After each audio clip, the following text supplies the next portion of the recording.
Simpleng ulam na pag iyong natikman ay sigurado naman na iyong makakalimutan ang iyong pangalan. Do ang menudo na walang kasahog-sahog na kahit anong gulay pero siguradong malalasing ka. Let's cook. Una, igisa muna natin ang luya, sibuyas at bawang.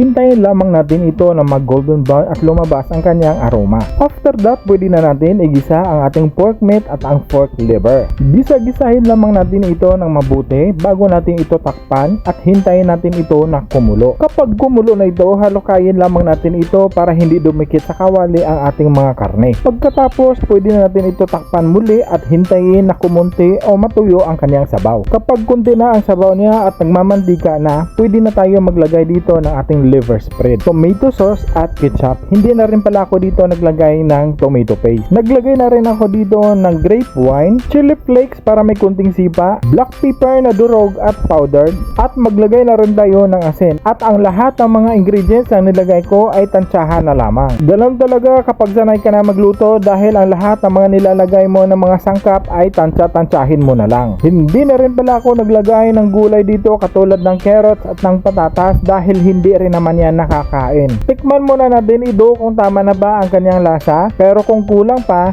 saka na tayo magdagdag ng pangpalasa. Dahil approved na, yummy!